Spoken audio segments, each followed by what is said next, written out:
It's time to take control of your journey towards chess mastery. Magnus Carlsen introduces Chessable, the definitive solution for studying chess. Move Trainer uses the science of spaced repetition to identify your strengths and eliminate your weaknesses. There's no need to set up a board, remember which page you're on, or keep track of all the moves you miss. Get started now and join our growing community of over 100,000 chess enthusiasts. Chessable, take control of your journey towards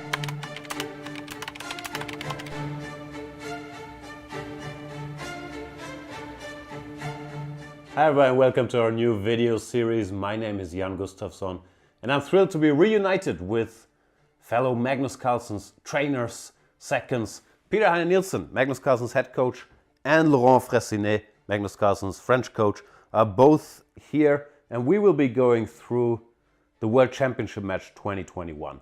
Our experiences with it, the games, what we prepared, where we felt things went well, where we felt things didn't go well.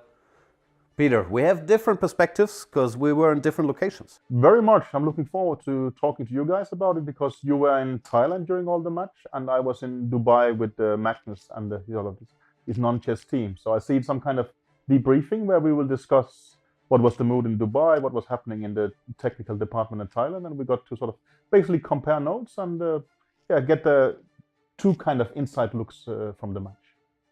Very much so. And Laurent, we are actually in your private home.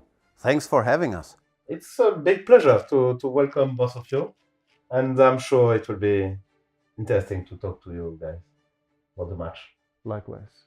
So we hope you guys enjoy the series with our behind the scenes insights. See you then.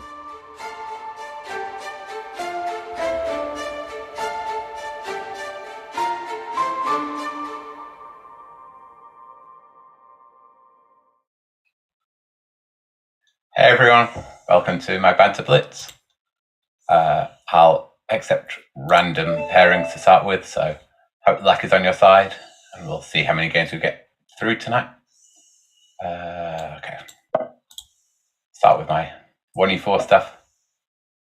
If you've got any requests on what opening you want me to play, then write it in chat and I'll try to. There was a London system request yesterday that I overruled because I really feel it's not my style, but in general, anything active I'm willing to give a go to, even if I don't know anything at all about it.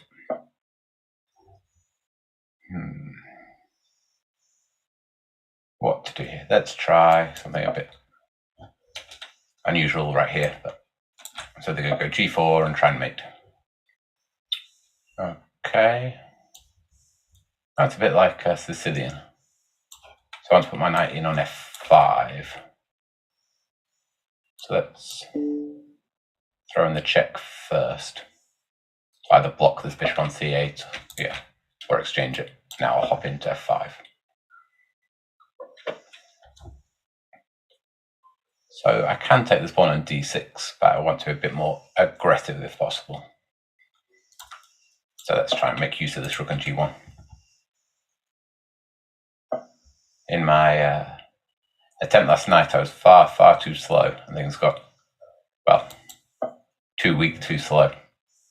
So things got incredibly random. So today I'll have to play faster, especially as I think a lot of these challenges are 3-0 rather than the 3-2 I was playing yesterday. I really want to set my rook on g7, but I can't quite see how it works. So let's take with a knight instead. Blind Panda, yeah, you can challenge 5-0.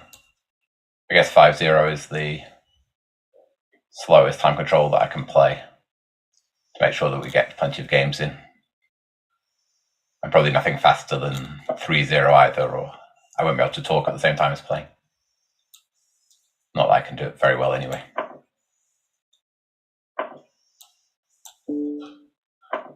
This one's gone well.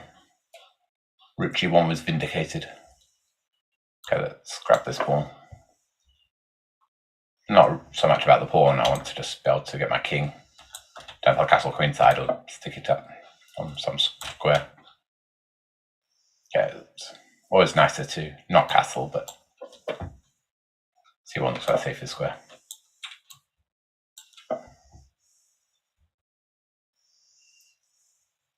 Thank you, Stuart. And okay, I don't know very much about the other kind other than having played Alex Baborin countless times growing up on the Irish weekend circuit.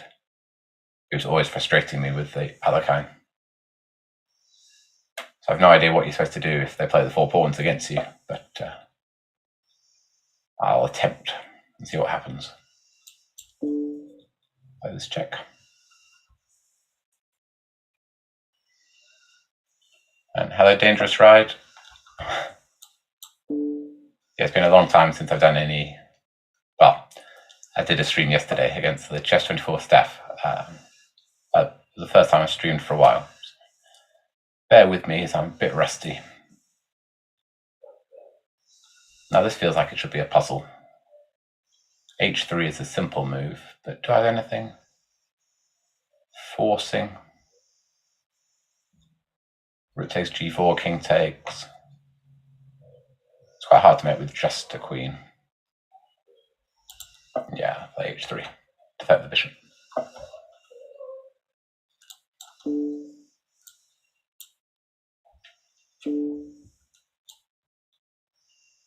Got the king. Thank you, Tokamatita.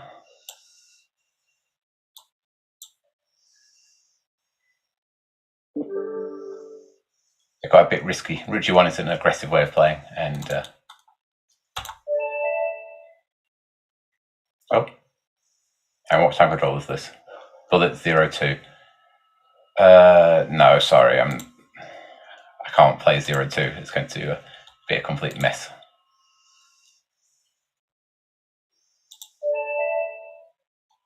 Sorry, challenger. Yeah. Hello. Why must I lose to this Boge? English. Okay. Can't play the other kind here.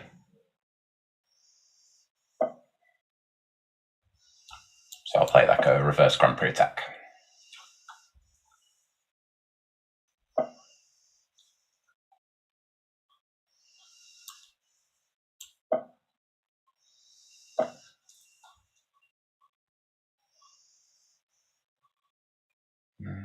Yeah, I could take and play d5 as well, but I'll continue my Grand Prix theme. So it's a solid setup. Now I need to.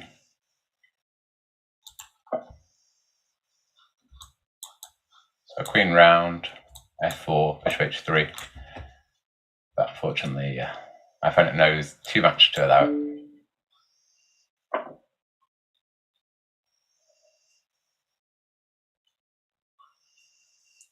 Always a question in these positions whether you should play e4 and try and it gives away a big square on f4. At the moment, d4 is a good antidote. Probably. It's too committal anyway, so I'll just keep my structure intact for a bit.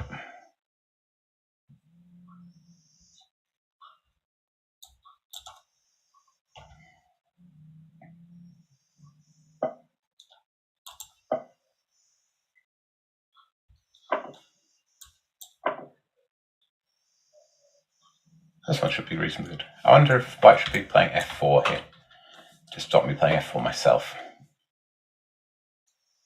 I won't give a second option.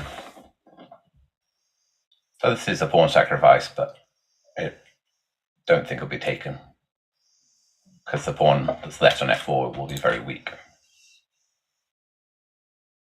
And the king gets a bit vulnerable as well. So now I just need to magic this knight on e7 to a rather more active square. It's not really involved in the attack here. Maybe I'm going to play in the center rather than actually mate. Try and roll these pawns forward. f3, d5.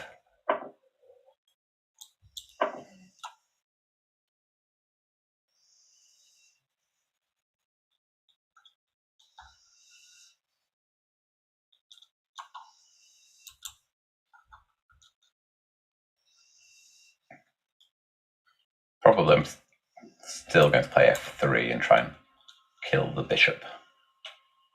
in the corner. I think then it'll turn into sort of more of a strategic battle where if I can hold on to that pawn on f3, then the bishop will be completely out of the game. So that controls the f3 square. Let's do something about this knight. e7 that's not doing anything. Hop around this way. Incidentally attack that knight.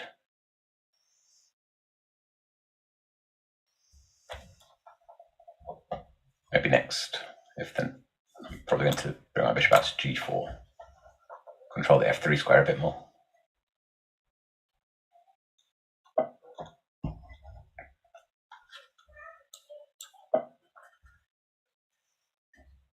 And this was the right way of playing with h4 and g5. So trying to keep control of the king side.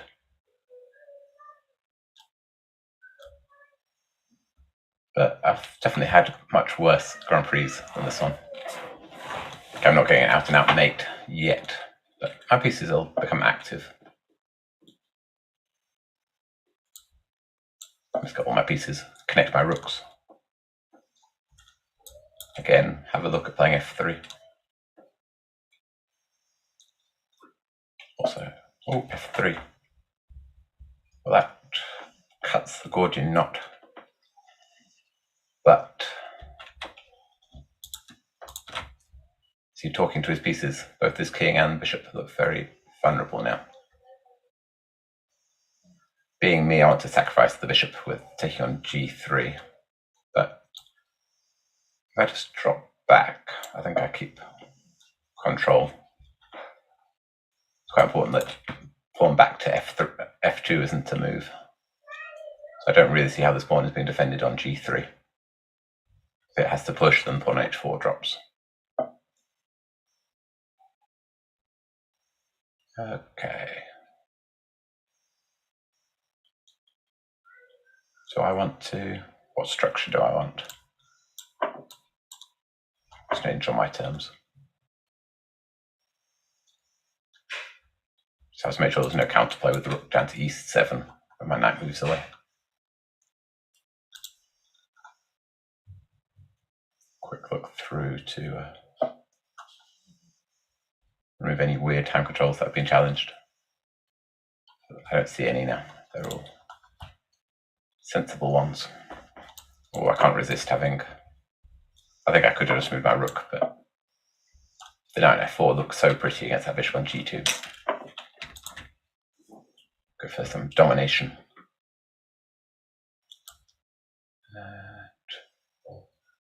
Can I just ignore that rook? Yeah, let's get rook down to e2. Despite only having a rook, knight and pawn in the attack, I'm actually threatening to mate. The bishop drops back to h1, then knight h3 is mate. So things look a bit unpleasant.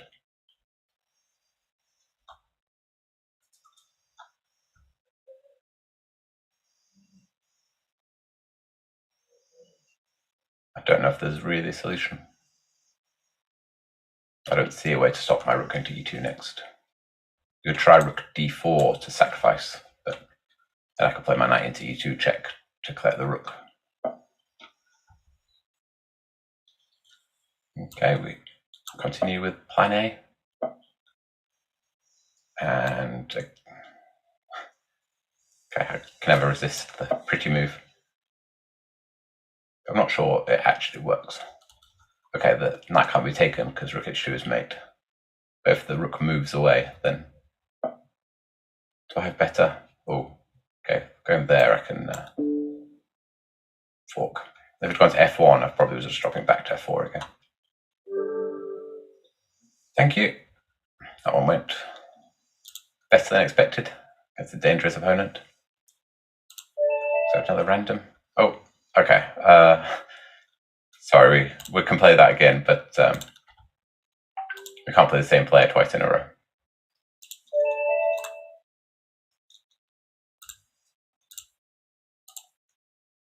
So I have a new opponent, and I'll try e4 again. What to do against the French? Let's play my coffee house recommendation. Yesterday against the Nielsen, I played the King's Indian attack with d3.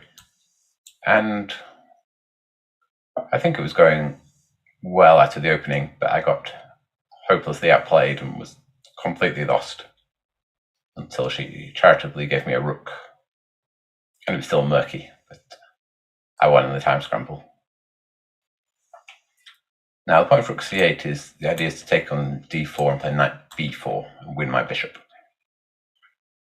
So let's just stop that with a3. Aggressive stuff. A position that would be helpful to remember the theory. I'll just be aggressive and see what happens. Try and exploit a downside to f6. Queen h5 check. It's a big threat. There's some very similar line to this in the Tarash. But there, black's king can run into the center of the board. And here, it's a bit too congested. And thanks for the game. Why must I lose? And no problem. I'm accepting random. So if we get time later to play, then that'll be fine. But I just don't think it's fair on others to play twice in a row. Let's at least try and get a few plays. I'll only be playing for an hour and a half or so. So we'll see how many games we get.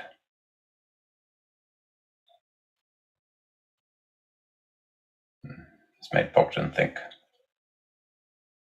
Yeah, so if you... Taking the knight would be critical, but then, okay, he's played it. So now we'll see. So if g6, I took on g6. Recapture everything. I take again with check.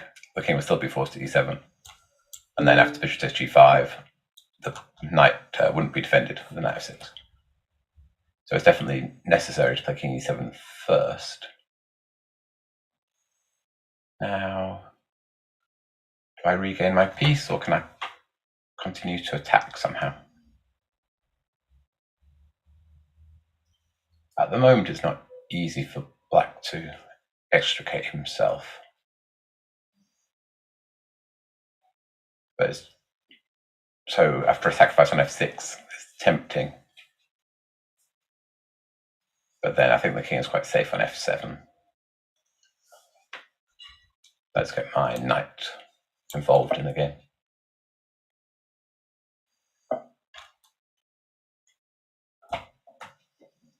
Getting ready to run. I still don't see a good way to sacrifice, so we'll drop back.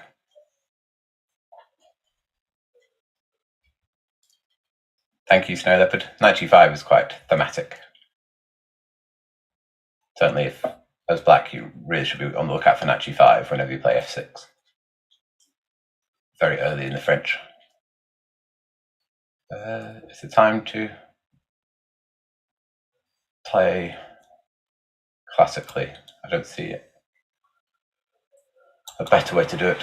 Unfortunately, I'll just have to regain the piece. And I've collected a pawn, I think, out of this.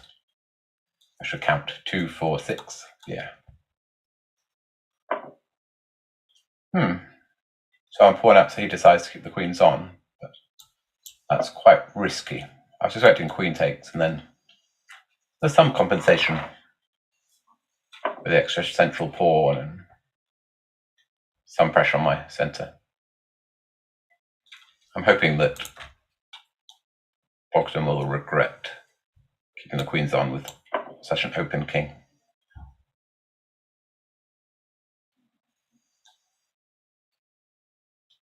Stacking the rook and the pawn on a7.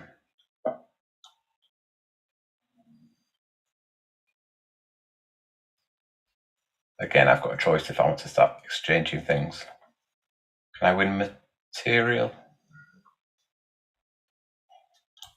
with this check?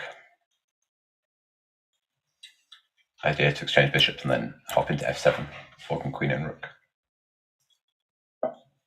Wow, that feels like it's running into a family fork.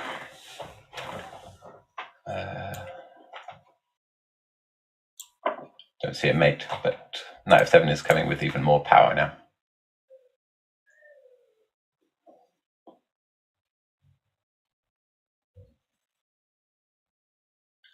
There's no time to take my bishop, but then yeah. Thanks, Bogdan. Yeah, you certainly, to play this way with the f6, you need to know your stuff.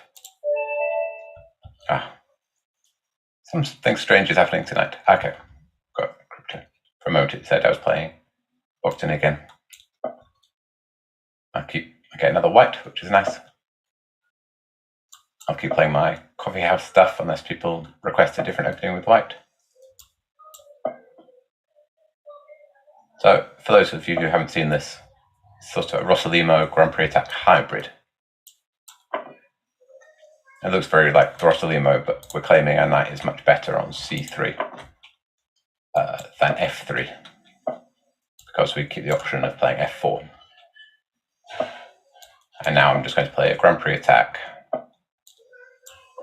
with the usual attack there.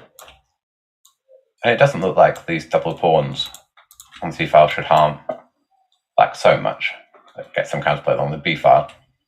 But one problem is you can't push your b pawn anymore because it doesn't exist there. Another is that long term the c pawns are a big weakness. Shall I take a timeout to defend? Or let's just plow forward. Do pure brutal barbaric stuff. Queen h4, bishop h6, knight g5, take on g6, take on g7, take on f6. Lots and lots of arrows. This is what I've played in a lot of games in my youth. A lot of very, very similar games. A lot of blitz and bullet, but also long play games. A plan where you don't need to watch out too much as white, you just play the moves.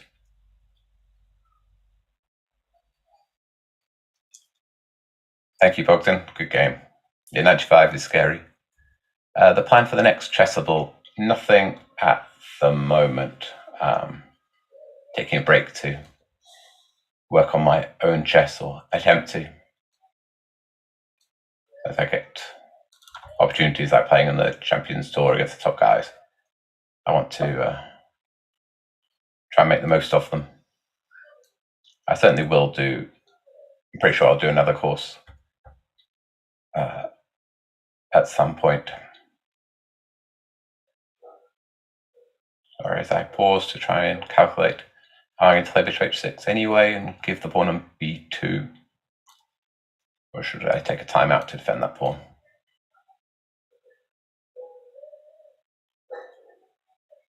The answer to both questions is probably yes. Objectively, it probably was better to play b3 and just say there's no counterplay.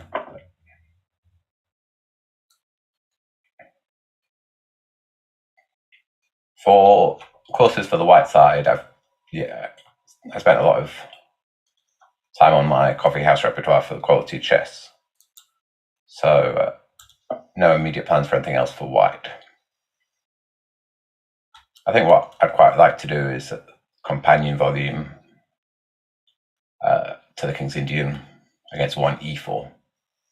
So you decide, I'd like to try and find some similar structures where you can play King's Indian themes against 1e4. But that's purely just an idea at the moment. It needs fleshing out into an actual course. Lots of time. But I think that might be interesting. Bring all my pieces into the attack. Intention would be for it not to be anything like as theoretical as a King's Indian one, but really something that King's Indian players might find useful when they're frustrated by 1e4 and play in their kind of positions. Now, bishop e3, or just move my king. I quite like the bishop here. In theory, I'm attacking the rook on f6, on f8, but I don't want to take that. What I want to do is deliver mate. So maybe now is time to do a switch. Problem is that I'm going to have to am I going to have to take a time out? Yeah, let's just continue. I'm a bit worried I'm going to allow rank mate. But I don't quite see it.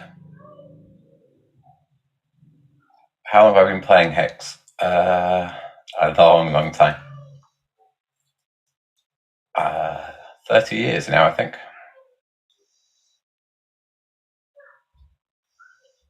I learned how to play. I was taught by my dad when I was 4. And then joined a chess club just after my 6th birthday. So I've been playing competitively for a long time.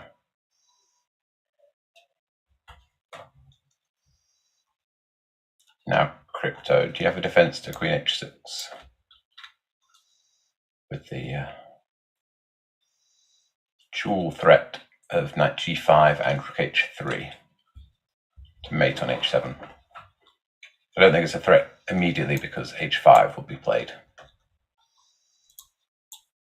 Oops.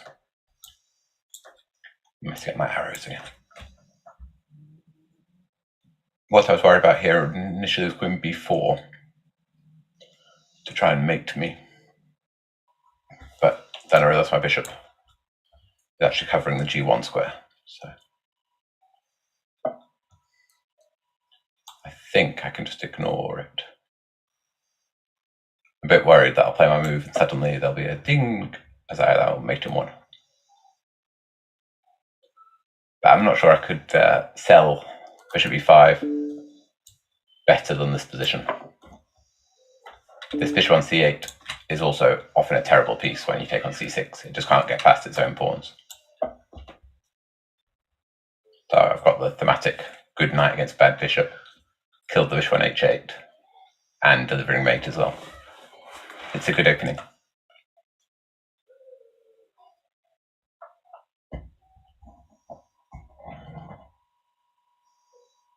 The only pity is I can't sack my queen somehow. I've been trying to get queen takes h7 check to work. But I couldn't see a way to control the g8 square again.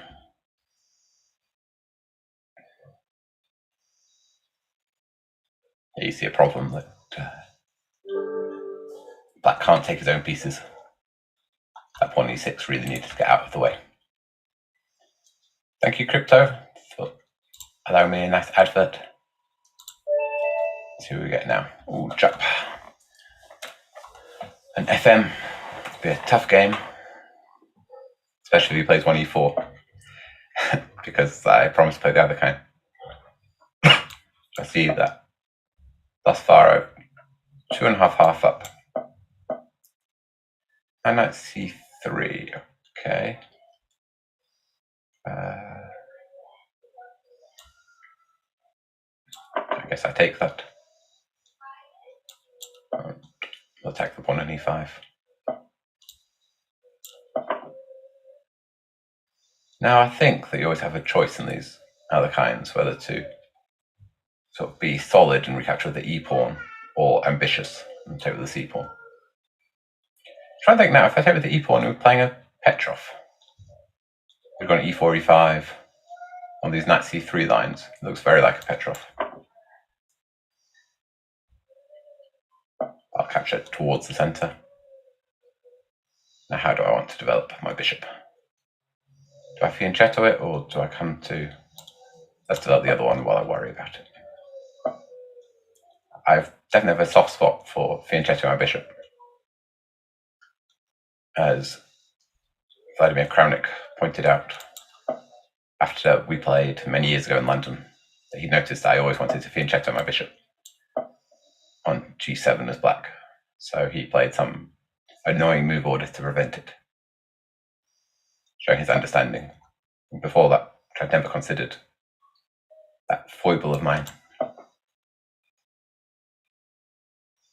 Combining bishop g4 and g6 wouldn't have worked well, because I would have ended up with a trapped bishop over on h5. So that forced the e6 plan. And if I get positions like this with the other kind, then I'd be very tempted to switch. got the center, a solid position. Maybe I can stick a knight in on c4 at some point. Nimzo Bogdan. But Nimzo takes away the possibility of playing a King's Indian. But okay, I'll try a Nimzo. The other problem with the Nimzo is that they'll probably play the Catalan. This game I'm worried I'm going to lose on time. So I'll have to play some moves a bit faster.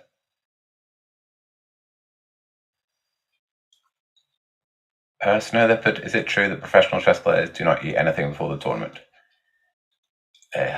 From looking at me, you can tell that's not true for me. I think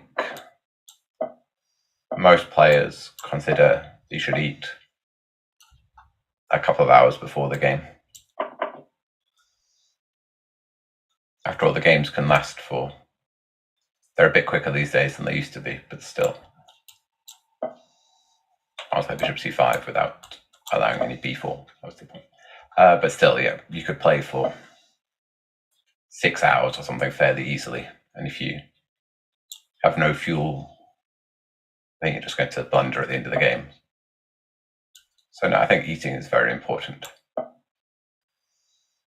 remember Magnus in an interview after a game. I think he probably won the game anyway, but he said he played terribly and he blamed it on having a burger before the game. He said that was a terrible decision. Just completely unable to focus. Now I've got the pretty rook takes c3 here, winning a pawn, I think. But I think after everything gets exchanged, give me a second bite at it.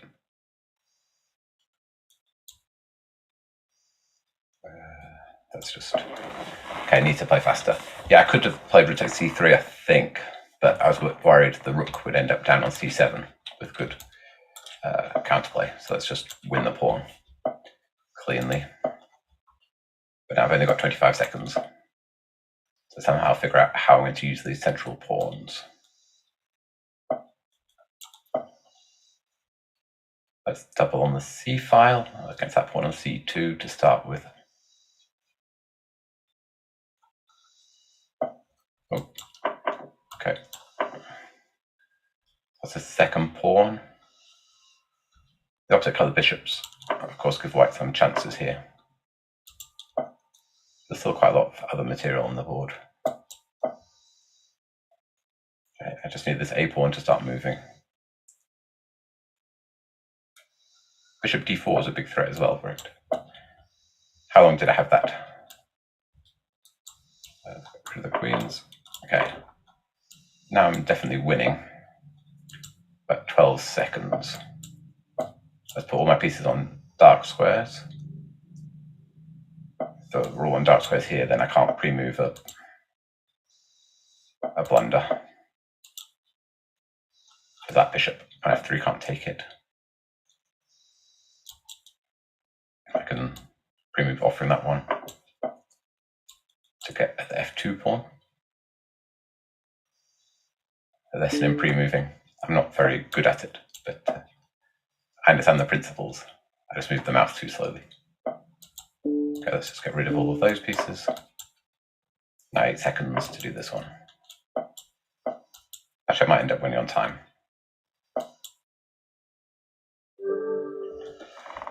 Good game, Joe.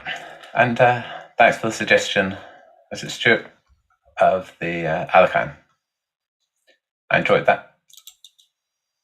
Let's see who we have now. Mariam Fatima, hello. Is he playing e4?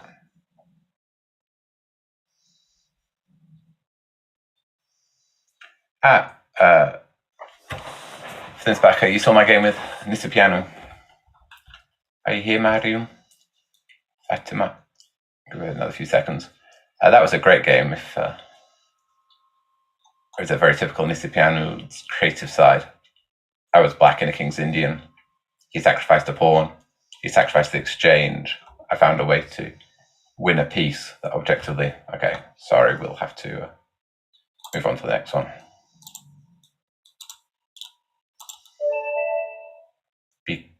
Cariosno, are you here?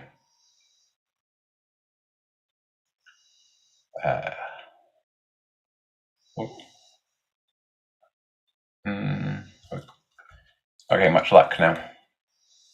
Got plenty of other challenges, so we'll wait.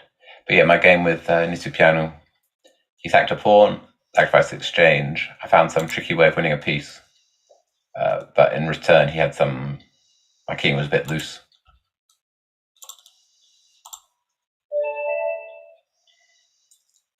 And he found some interesting repetition that I've not seen. Ended up being quite a quick draw, but like on moves, 20-something moves, but a fascinating game. Okay, this isn't going to be Nimzo, but I'll still try and play in. Nimzo theme. Torre. Now how to make this one exciting. Okay, I'll go back to playing King's Indian.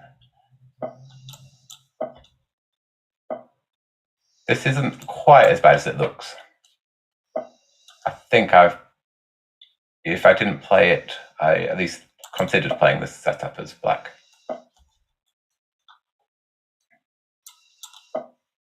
E6 is probably a wasted move because I'll play E5 at some point. But we're claiming that White's setup is not bad. Let's just play it now. White's hardly played the most challenging system against it, against King's Indian. Bishop on D2 isn't doing an awful lot. Okay, let's continue grabbing some space.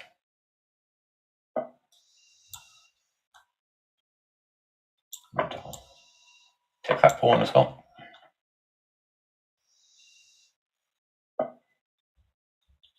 I think I'll probably have to try another Nimzo though. I'm not sure in anyone's book this would qualify as a Nimzo. I want some tricks here with knight g4, but I don't see how to do it. So let's just defend that pawn. If he doesn't play h3, then knight g4 is definitely coming soon. Need to calculate what's happening after it's taken and pawn on e4 is taken. That makes it simpler. There's not time to take the pawn on e4 now because the rook will be hanging on d1. I can't allow queen takes h2. So there's a choice. g3 looks like it weakens the dark squares far too much. I'll take the bishop and then White's king is weak and I've got a very strong bishop. So this was a forced exchange. And now it gets tricky though. I'll come back to e6. Now, my bishop is trapped on g4. h3, g4 is possible to win it, but I'm hoping that White's king is going to be very weak. I'll have 3 pawns for the piece. Well, queen takes e4 is the move I'm hoping for, because I think I can play bishop takes c3 when the queen is undefended, and after he exchanges queens I can take back and the rook is attacked. So there's no time to take my bishop. Okay, we'll not give a second chance at winning my bishop. Defend the pawn, and I'd like to play e3.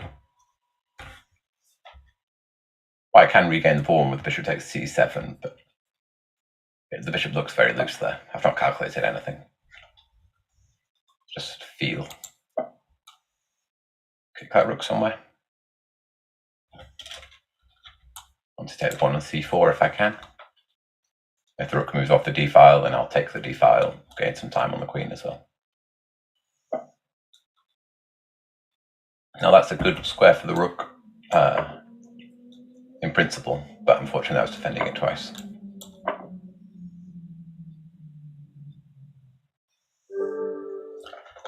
Thanks. I'm not sure. I think so, h3, g4, the game is still very murky there. But this is an interesting line. Hello, Ednus. Yeah, this, if your opponent plays a Torre against your Nimzo, I found it really frustrating. Okay, I have to play this line again. to find some interesting lines, because White's trying to just make Black incredibly passive and squeeze all the play out of the position. But g6 isn't completely ridiculous, and just switching back to King's Indian principles. Yeah. Was Ednos not watching the earlier game? Now I've got the same structure, but with this pawn on a6 as well, which I think is just slightly worse square than a7, because it's blocking the bishop out of the game on c8 and cost the tempo. Shall I allow the queen exchange?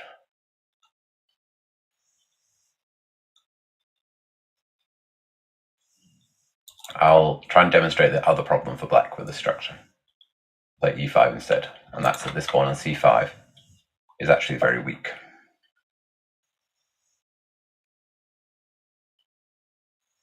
Now bishop g4 shows that he may well have been following, wants that bishop to stay outside the pawn chain with some, or exchange for my knight. Let's be elaborate.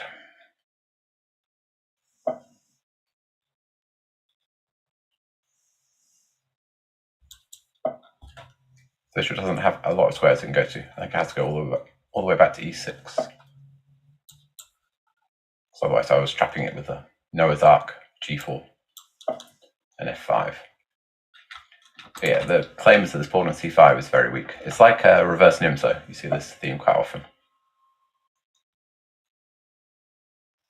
Now do I want to exchange? Yeah, let's get rid of this bishop on e6. Damage Black structure a bit.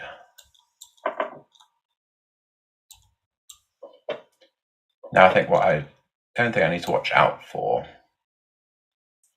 is Black getting some counterplay with g5.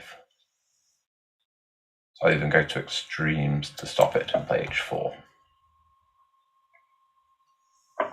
Oh, now that's a very good practical move.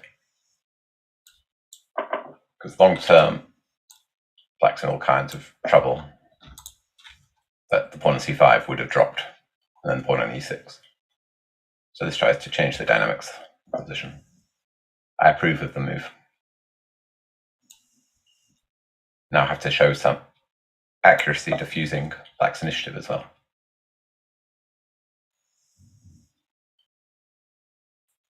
Thankfully, I don't see a good way to move the queen and bishop to the opposite way around.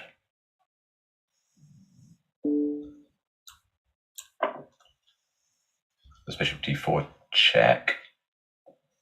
Okay, drops back instead. Let's try and provoke e5. Let's take away some of those weak dark squares that were in my position. I don't really want to take that ironing out Black's structure. So let's do something with my knight on c3 that's not doing a lot. Knight a4, continuing that plan. Sort of principled, but I'm also a bit worried it's just off the board a bit. I might not have time. Another aggressive move. Okay, but now I've got an outpost on e4 for my knight.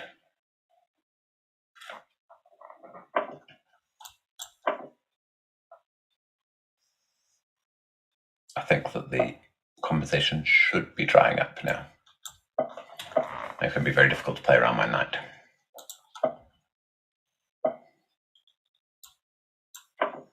I take that one too.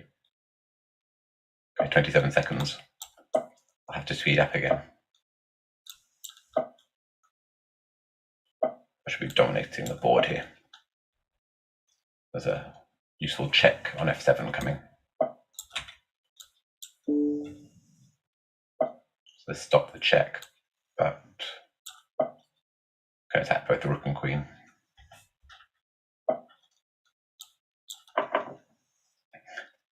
Ironed out that structure, but I think lost too much material.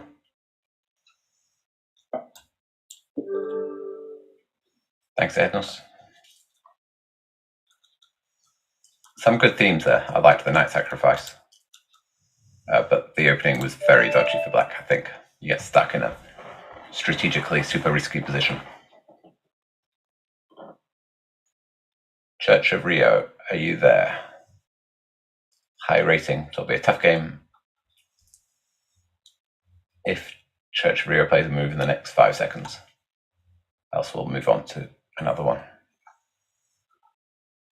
Okay, sorry. Too slow.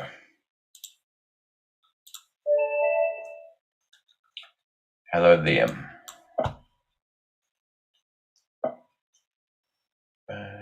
What should we go for today? So my Scotch Gambit stuff. I'll continue playing what I recommend in the coffee house course. It starts off life as an Italian and then switches into a Scotch Gambit. And Liam knows his theory. So the choice to jump forward or back to d7. So I regain the pawn. I take on the bishop. That's quite rare.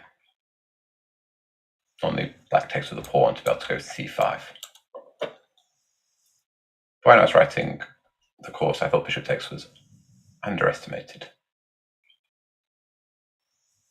Okay, let's start getting my pawns rolling. It's the usual theme, gain some time on this knight. So I'll have to go to g5 and then I'll kick it again.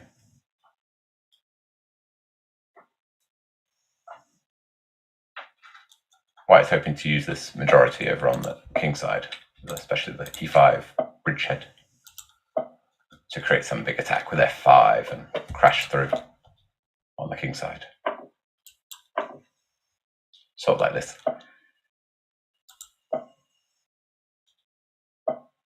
Now black has a bishop pair, but I'm hoping that they're not very useful here. Out of the game.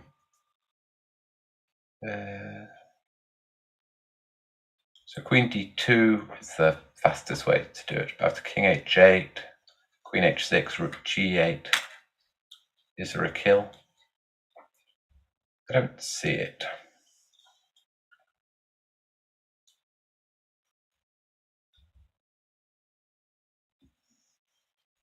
Rook f4. Let's try rook f4. Does rook f4 make any sense at all?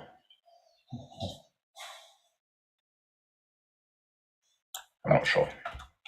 My plan is simply to go rook h4, queen d2, queen h6, and mate on h7.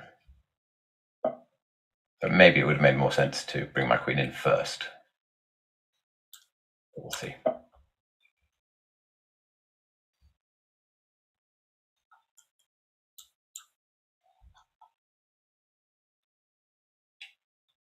Yeah, at least my play is straightforward.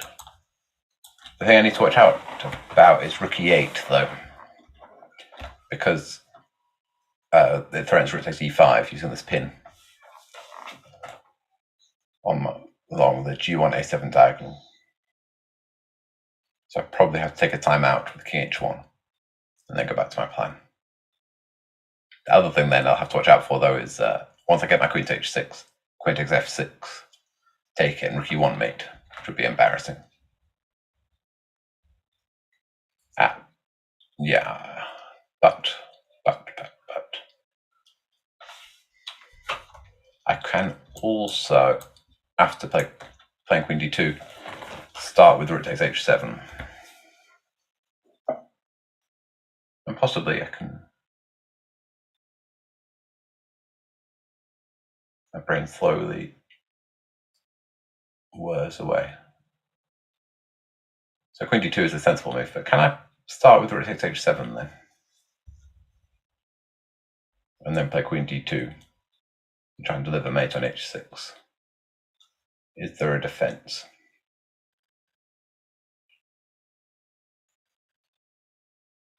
Sort of. Okay, I don't think there's any advantage, at least.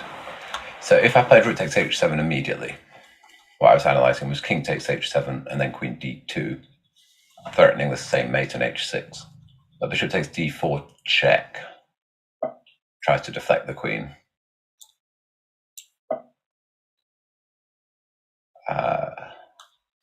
Which maybe I could take, but if I ignore it, then queen takes f6. And black does stop the mate at the cost of the queen. That will be a rook and a couple of pawns. So the game continues. Whereas here, I don't think there's a way to stop queen g7. Thanks, Liam. That's the dangerous line that you need to watch out for as black, because otherwise you do get steamrolled.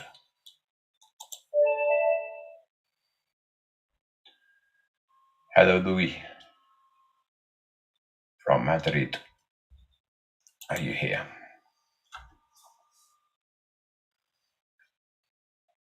I know it's tough if you challenge me, because I'm just accepting randomly. So you might have challenged me back at the start of the broadcast. And 50 minutes later accept, and you've popped away, or you're looking at a different screen. And for that, I apologize, but have to keep the games going. Hello, Wanyaland.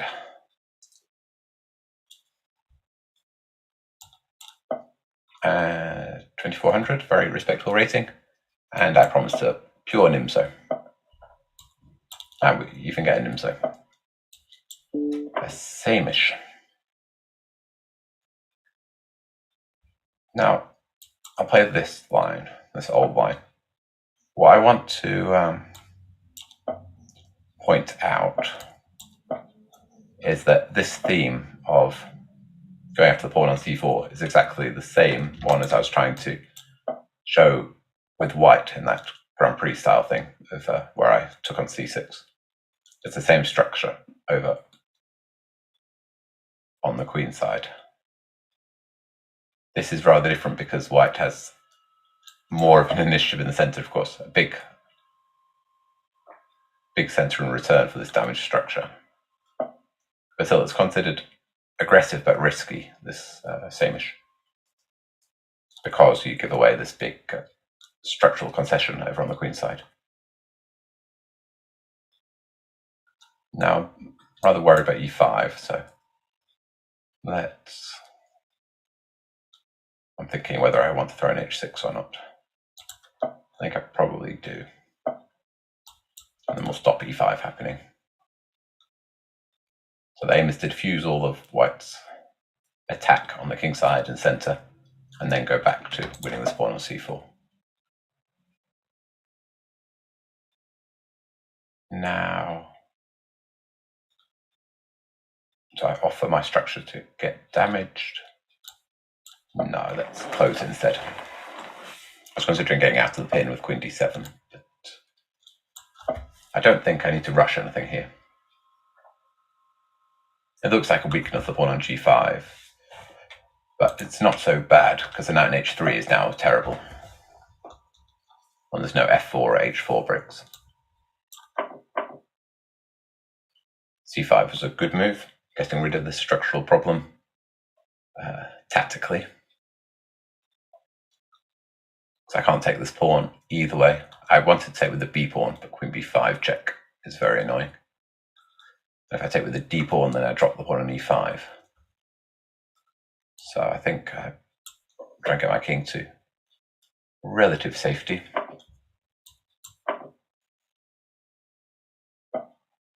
Now I would quite like to play my pawn back to g7. Unfortunately, that one's not allowed. How big a threat is h4? Let's pray that it's not too bad.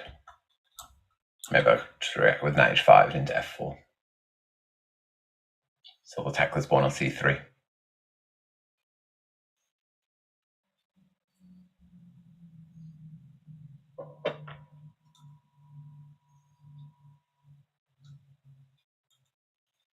Okay. I guess I just continue the idea of going after the pawn on c3.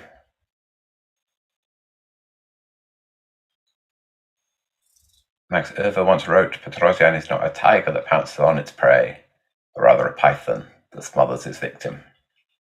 Yeah, I think there's something very satisfying. Most of my play would probably be more tiger-like, but I really appreciate it when you squeeze your opponent and they don't have a move. I think winning by Zugzwang is one of the greatest feelings. Your opponent is helpless.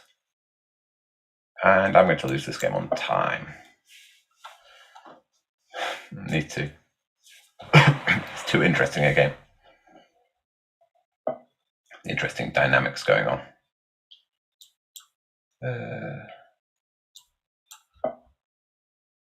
I want to move my knight from f6, but at the moment it's doing a good job of controlling the g4 square, stopping its knight coming to g4. So that's why I've been hesitating. 14 seconds is... I quite like my position, but I don't think I've got anything like enough time.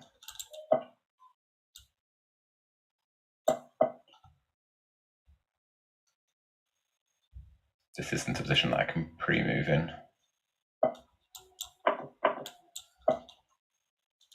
Okay, now I need to try and take control some squares. Now, apologies for the background noise. It's bedtime for my daughter. So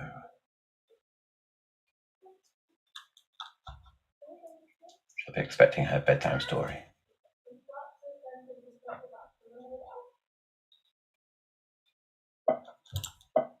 Ten seconds. So it's very good. I think I'm just winning this one. Well, rook d4, I can move. So I think I'm winning the pawn on d5, but it's going to be very, very tough. Let's pre-move rook d2 and hope that it doesn't lose material.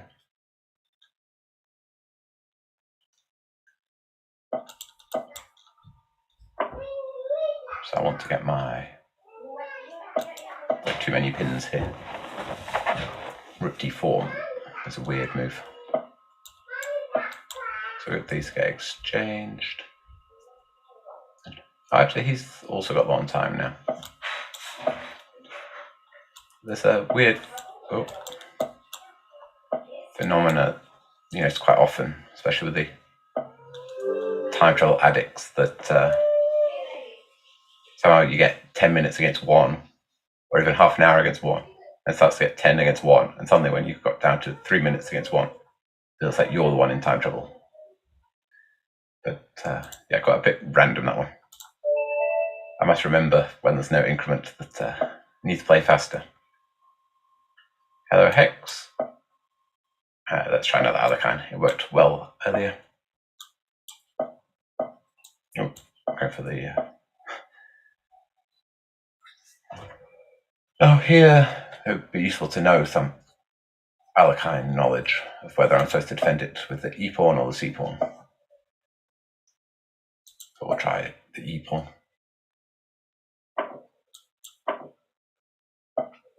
I don't think I've ever played the Alekhine in a competitive game on the black side, but I've had quite a lot of experience on the white side playing lots of different sidelines. But now we've transposed into some sort of pan-off attack against the Nimzo or the Caracan. Now the fight revolves around whether this one on d4 is a strength or a weakness. Controls some good central squares. But if I can exchange some material, then an endgame is always going to be a weak, isolated pawn. Always very rich positions, these. I'm normally on the other side of the board for them. Okay, well, classical move to take on d5. So I no longer have the advantage of playing against the isolated queen's pawn because we both have the IQPs. And Hex is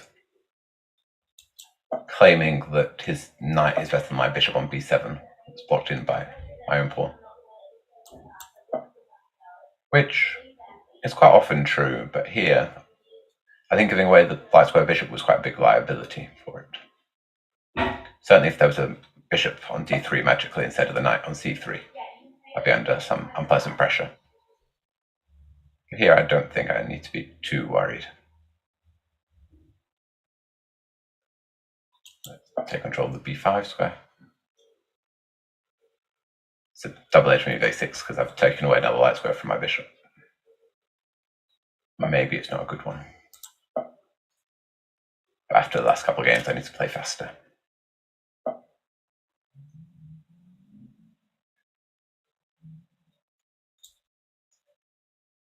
Can I hop in?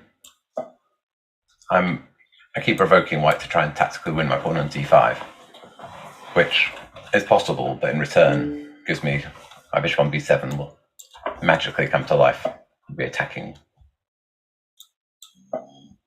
Hop my knight around. Thanks, Liam. Good game. Yeah, the Scotch Gambit is a scary line, which is why I recommended it in the course. Black does need to know his stuff, or the attack rolls over you very fast.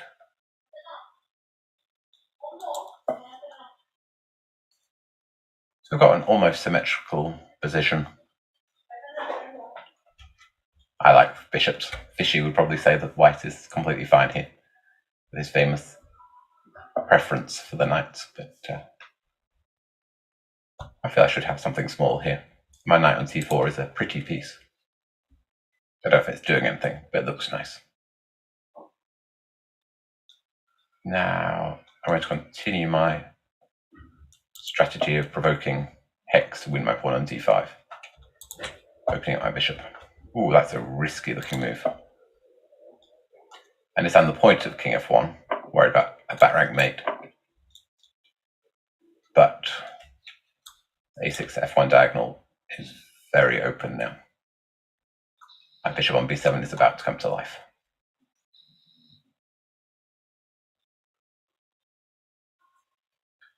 Hello, Giovanni. Welcome to the show.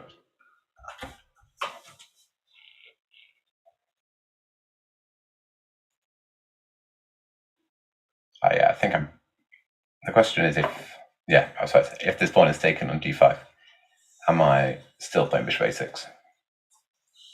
Now queen b5 is what I'd like to play, but it would embarrassingly allow knight e7 or knight f6. Just go check, collecting my queen. So let's go square further and hope that this check on d1 is annoying. I do need to be careful, there's quite a lot of white's pieces around my king as well. Maybe I should have just played bishop a6 anyway. When I played queen a4, I sort of missed it wasn't mate when I get to d1. So the knight goes to e1. But this version it still is, because I have that bishop finally comes to life. Good game, Hex. Got me down to 19 seconds there. I was getting very worried again, especially as I opened up my king a bit. Hello, Monkey King. But success for the other kind. I've enjoyed my positions I've got out of the opening. I should, if I get positions that good all evening, then I'll have to try the other kind in a proper game. Okay, so d6 stops bishop b5 being the whole point of taking on c6, why it's not obliged. Now I often play the Grand Prix anyway with f4 there, which is a souped up version because black can't play d5 so fast. But this is my recommendation in the coffee house. It was played by Magnus against Wojciech and looks very strange. But the point, I'm trying to think actually, maybe I recommend playing bishop b5 in this move order. I think black normally plays a6 to prevent it. And so I've sort of given black a tempo up on the theoretical position, which I can't remember anyway. I do remember that bishop g5 is a big problem in a lot of lines. So let's get that king off that diagonal. So yeah, it looks bizarre, this way of playing, with losing time with the queen, pinch-hitting the bishop. But the bishop is actually quite good on b2, a good defensive piece, and it's also pointing at black's kingside once we get in f4. So is f4 knight d4 going to be annoying? I'm not sure. Let's stop it. f4 is going to be my next move. The other thing is that the knight on g1 isn't necessarily worse than on d4. As from d4 you'd often drop back to e2 or to b3, but the b3 square isn't possible here. Now I've got the usual attack.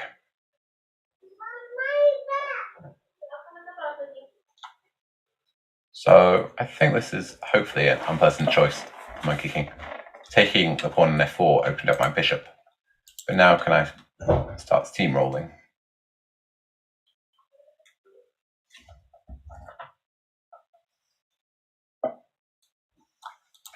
And we go again. Good question, Bogdan. How do you choose between f3, g4 and f4? I think I can take this right. Well, I can't remember exactly when you're supposed to play one and when the other. Here it felt just the feeling that f4 was annoying for black because e takes f4, opened up the bishop, and otherwise my pawns came through very fast.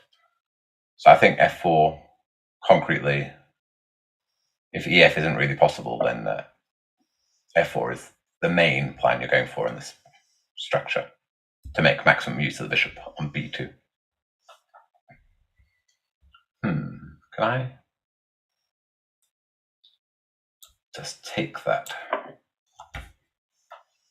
Now we see the bishop on b2 has come to life.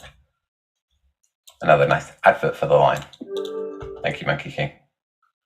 For that bishop on b2 combining attack and defense.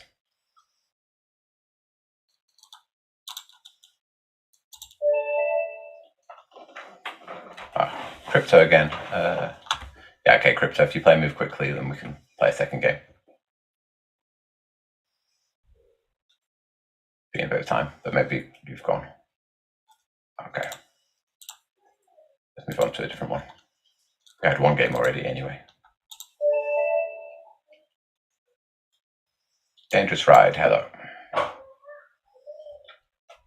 But yeah, Bogdan, I would, I think in general, if you can get in f4 and black can't happily ignore it, I will try again. The speed at which Dangerous Ride is playing is worrying me. Feels like I've been watching the previous one. And still I'm wondering whether I should have played bishop b5. I think that's my suggestion. But instead we get the same opening we just saw. This is still exactly the same. But with the bishop on e6, it's really provoking the f4 brick.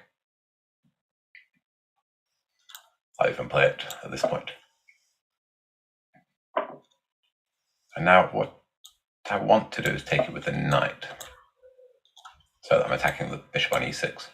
So yeah, the problem with putting the bishop on e6 is that either f4 or f5 hitting the bishop, or after ef, you can take the pawn with the knight. Black really doesn't want to allow knight takes e6 f here, because that pawn is very weak on e6. But you don't really want to move the bishop either, because then the d5 outpost is going to be unpleasant.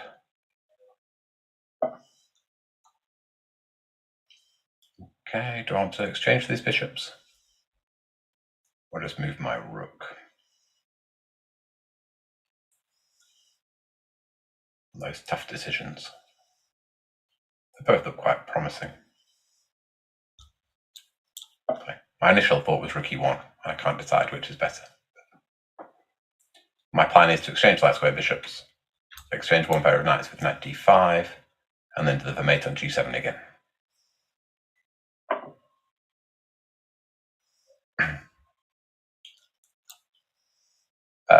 Well, Bogdan, I guess you're seeing an example here of saying where you're concerned about giving away the e5 square in return for d5.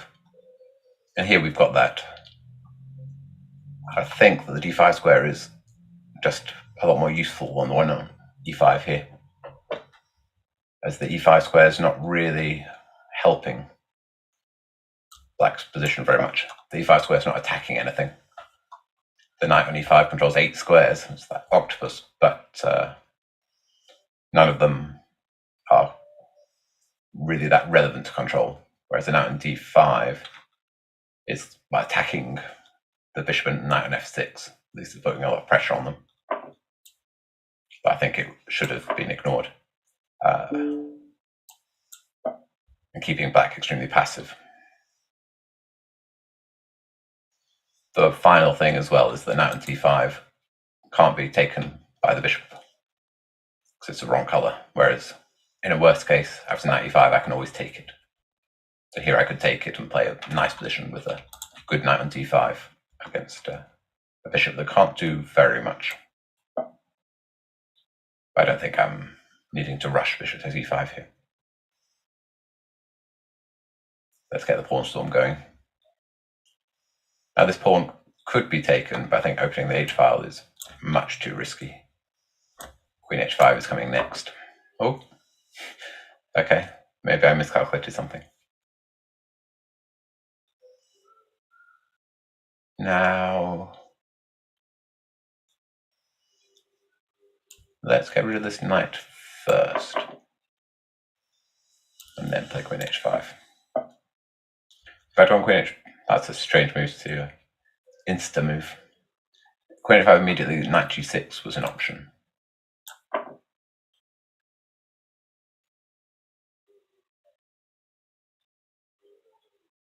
But now this huge beast on d5 seems to be an extra piece.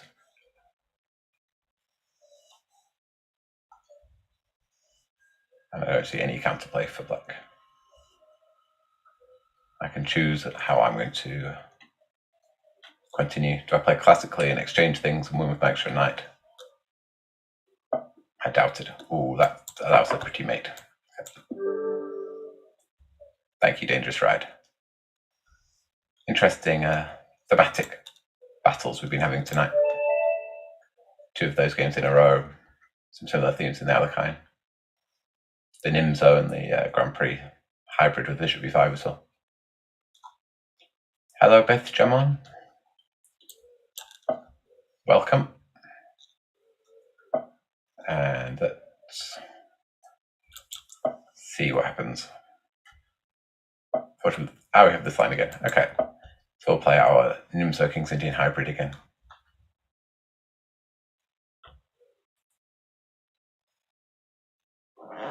Can you suggest a safe line for black against Grand Prix? That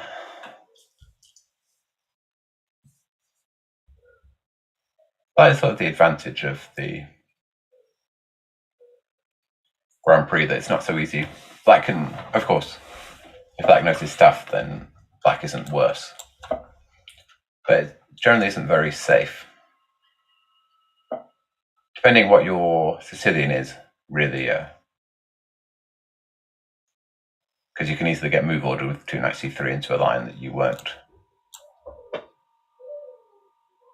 aiming for. Like e4, c5, knight c3. If you play d6, you have to be happy to play Sicilians with the pawn on d6, and likewise knight c6.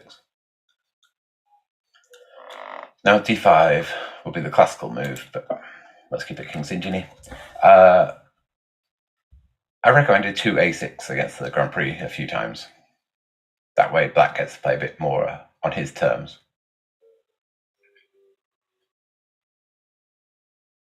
And okay, white can play some close Sicilian type positions with g3 still. But they're definitely a lot safer for black than the pure Grand Prix. Alternatively, 2 e6 positions as well. The pure Grand Prix doesn't work as well against. But again, you have to be happy to play a Sicilian where you put your pawn on e6 like a Khan or Taimanov. This is a slightly strange position.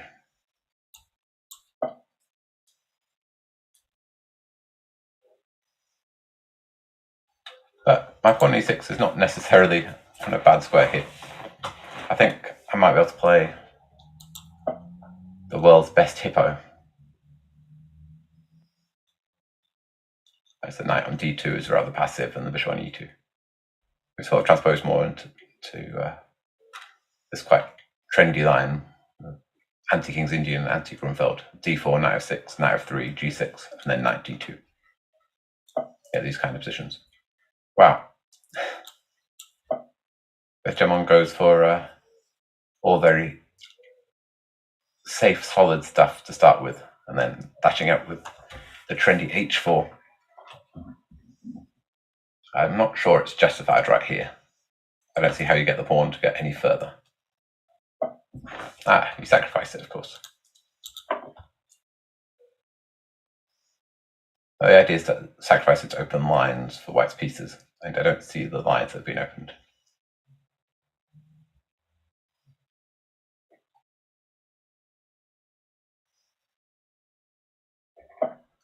And no problem, monkey king.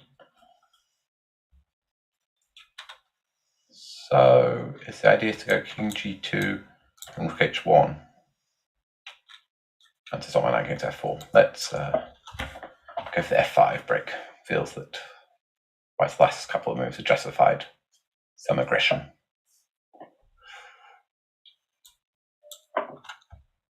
Okay, now my bishop on b7 is a very happy bunny.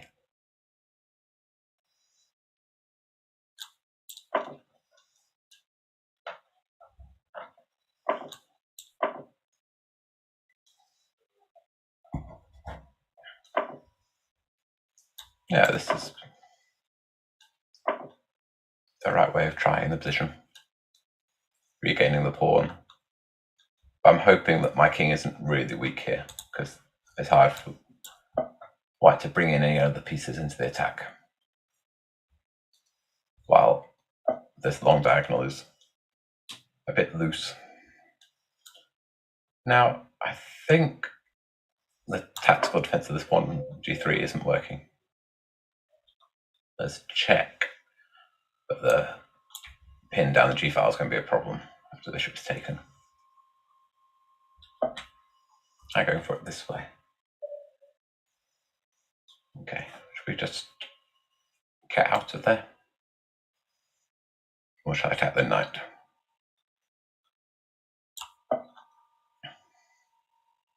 Not sure really why I'm attacking the knight. Ooh, threatening mate.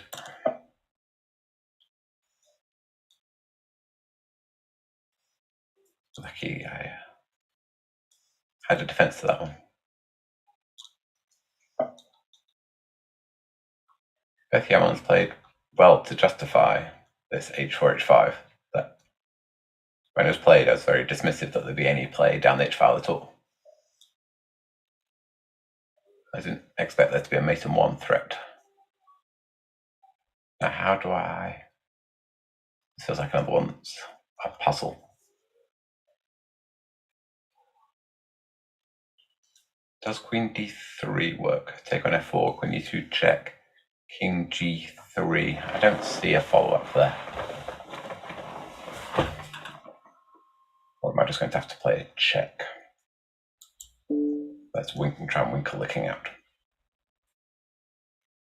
I'd like to deflect the queen from h5, because I'd be mate on f3, but I don't see how to do it yet.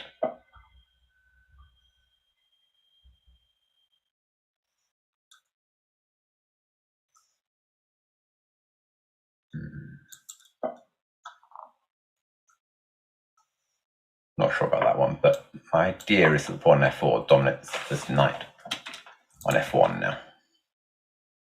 We've also opened up the e-file, so this king is hopefully extremely exposed. I think I can take that one. I had a game earlier where the bishop that was doing nothing on b7 came to a6 to deliver mate. We've got it again. Thank you for the game, Beth Hammond.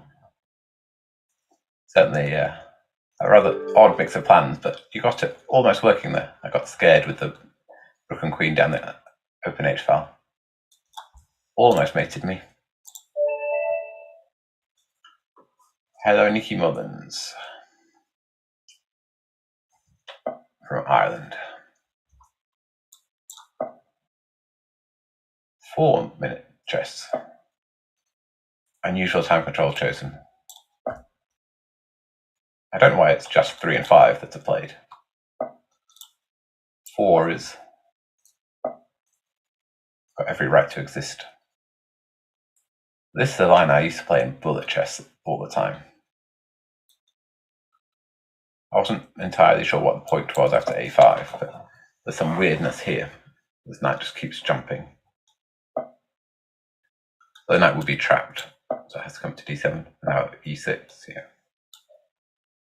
I'll be greedy and take that one too.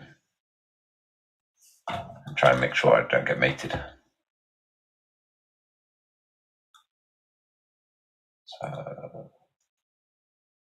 let's be sort of ambitious and not allow the pawn to d4 easily. Strange position with these 2 e-pawns. My knight has completed its circuit. f6 to d5 to b6 to d7 to f6.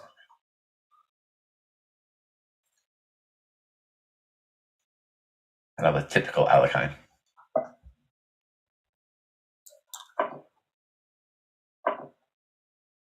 This is why I played e5. So now I've got rid of my double e-pawns.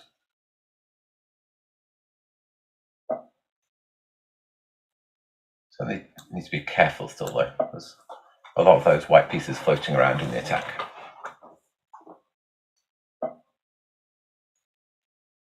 I just need to try and develop my pieces and hope that there won't be any way of crashing through. I wonder whether bishop h5 check last move was more challenging. I'm enjoying the direct approach here from white. Developing the rook via a3, all the pieces going forward. Certainly the right way of playing chess. But I don't see quite how you follow up here. It's a problem with attacking with queen and rook early in the game. They sort of get in the way of your other pieces. You don't want to sacrifice them. You need lesser minions to be sacrificed to open up lines. Here, my knight on d4, I think, is going to dominate. That rook on f3 is going to have to sacrifice itself. Hop in. Just noticed that there was a pawn on a5, but not interested in that distraction. d4 square is too pretty.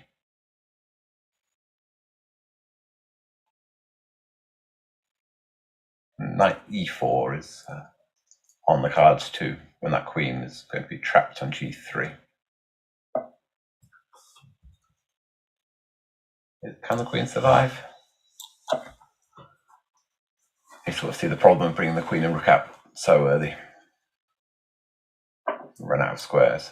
I think that queen is trapped. Can I go to the h file? Okay, that just I think I just ignore that one.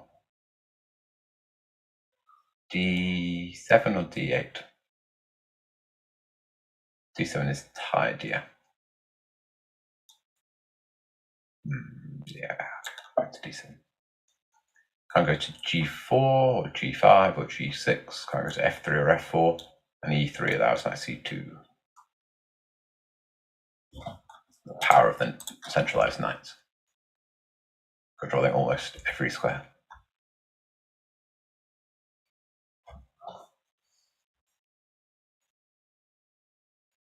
And another success for the Alekhine. I'm really going to have to incorporate it in my repertoire. But I think learning some theory would spoil it a bit. Thank you, Nikki. Hello, Blunder Panda. I feel that this is going to be a sterner test of the Alekhine. I think you've been following the stream, so you know that the Alekhine is the opening for today. And you also know that I have no idea what to do against the full pawns. Yeah. Okay, let's go for the old dubious move. The only advantage to g5 that I could find was that white's position is just as good if he decides to take the pawn or declines the pawn. So pure confusion is what you're going for with g5.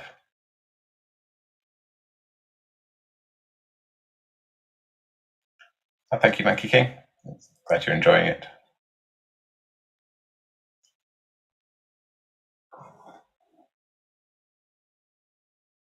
It's nice to be chatting away virtually to people again. Been a busy couple of years.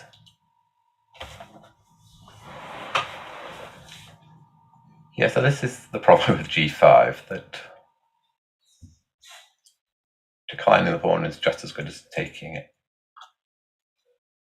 So I'll continue to offer the pawn.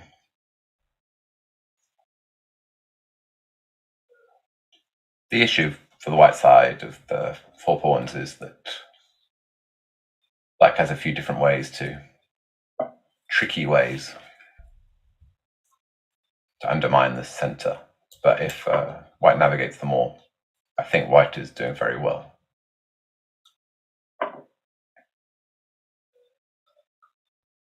So I think it's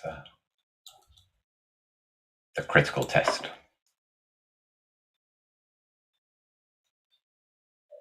So here, despite playing g5, I'm a pawn up. But I've got this risk that my bishop is blocked out of the game. And my knight on b6 is going to be trapped by c5. So I wonder whether e4 is the solution, but it looks extremely risky. I think the whole position is extremely risky. I burnt my boats when I went g5. So I'll try e6. Maybe it's not so bad.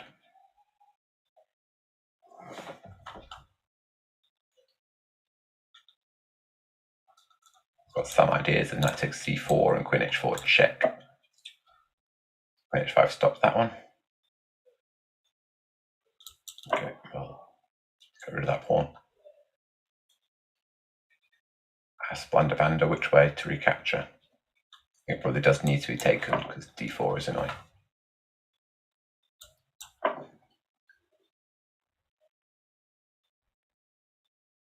The same question remains. But now I'm quite happy. I like having, as anyone knows from my chessball course, the uncontested dark square bishop.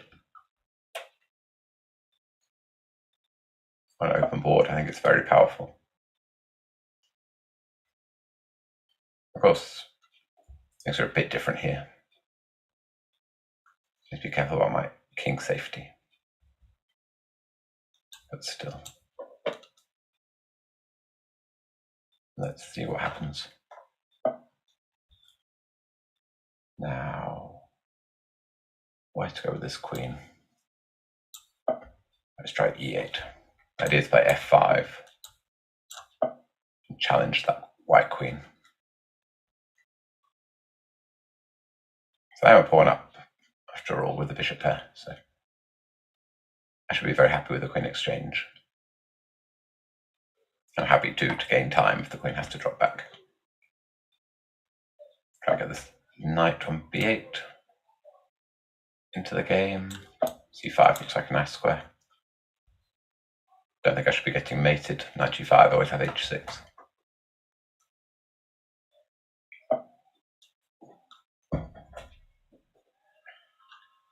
Question is when I want my pawns to start rolling in the center. e4 moves are tempting. Actually, I was about to play bishop e6, but then I don't want to allow knight g5, I think, and get rid of that bishop. So okay, let's push. Not allow. Well, this knight g5 can be played now, but it doesn't attack the bishop as well. So I'm hoping I can just play h6.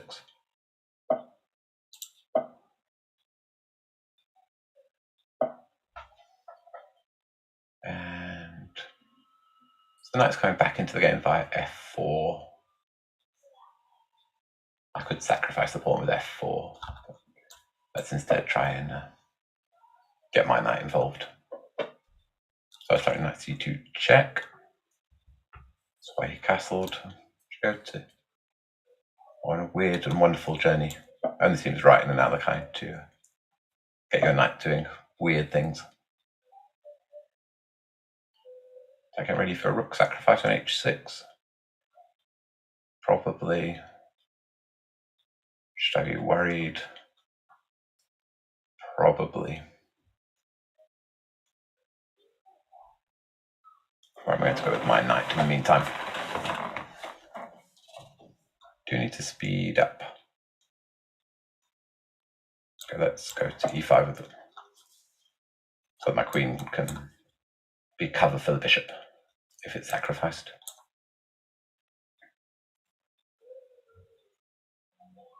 With hindsight, I don't think e4 was a very good move, given where this f4 square feels a bit risky.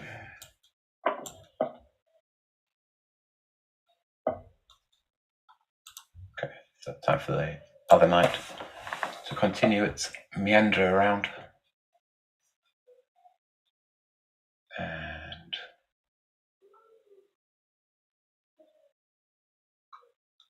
I don't know. I don't think that's a very good move, but I want to open up lines for my bishop. Oh, I was sure it would get taken though. Okay. My knight on e3 is stopping any annoying check on c4 for now.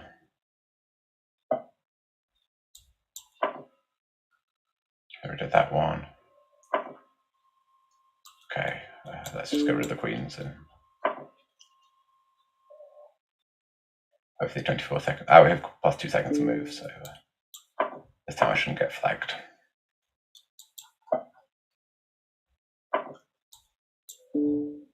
My rook should be doing its job. I can just continue grabbing things.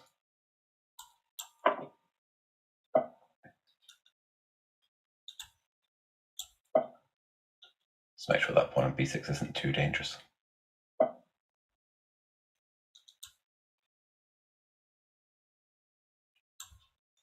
We'll just keep that knight offside on d7. The tail of the knights.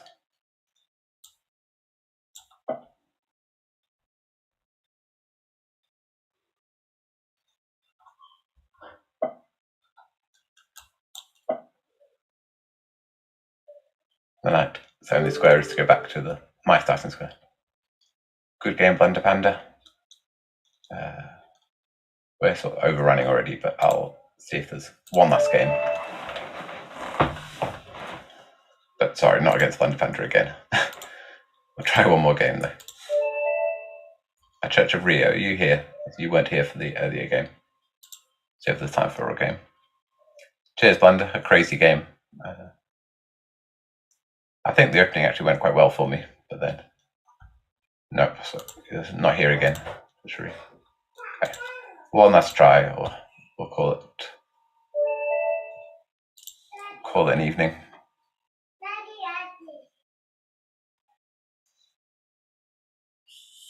And thank you, Chess IG, for sharing the link to my course.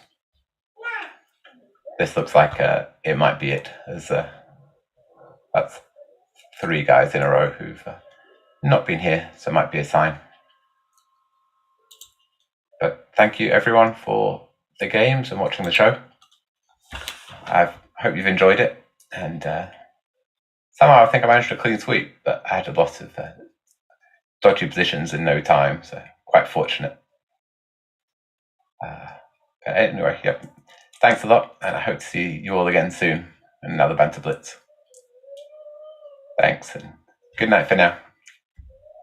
It's time to take control of your journey towards chess mastery. Magnus Carlsen introduces Chessable, the definitive solution for studying chess. Move Trainer uses the science of spaced repetition to identify your strengths and eliminate your weaknesses. There's no need to set up a board, remember which page you're on, or keep track of all the moves you miss. Move Trainer empowers you to go from the opening to the end game with confidence. It's a seamless, effective, and fun way to study chess. Choose from one of the largest online chess libraries in the world, with hundreds of titles ranging from classic books through to our exclusive Chessable courses, including over 100 free courses. Get expert insights from International Master John Bartholomew, Grandmaster Sam Shankland, International Master Christoph Sulecki, Grandmaster Simon Williams, World Champion Magnus Carlsen, and hundreds of other instructors. Get started now and join our growing community of over 100,000 chess enthusiasts at chessable.com. Chessable, take control of your journey towards chess mastery. Welcome to the new Chess24 playing experience. Play in light mode or dark mode. Choose from a range of time controls or create a custom game and get paired with players from around the world fast. Enjoy a polished playing experience while making moves on a fresh, responsive board to claim your victories. Train and improve with over 80,000 puzzles. And that's not all. Download now and discover what more you can enjoy in our brand new app.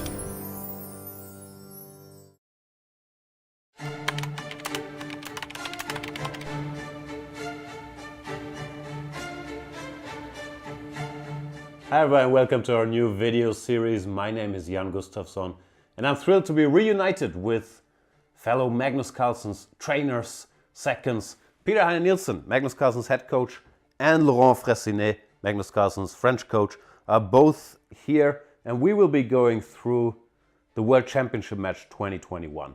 Our experiences with it, the games, what we prepared, where we felt things went well, where we felt things didn't go well. Peter, we have different perspectives because we were in different locations. Very much. I'm looking forward to talking to you guys about it because you were in Thailand during all the match and I was in Dubai with Magnus and his non-chess team. So I see some kind of debriefing where we will discuss what was the mood in Dubai, what was happening in the technical department in Thailand, and we got to sort of basically compare notes and get the two kind of inside looks from the match. Very much so. And Laurent, we are actually in your private home. Thanks for having us. It's a big pleasure to welcome both of you, and I'm sure it will be interesting to talk to you guys about the match. Likewise. So we hope you guys enjoy the series with our behind the scenes insights. See you then.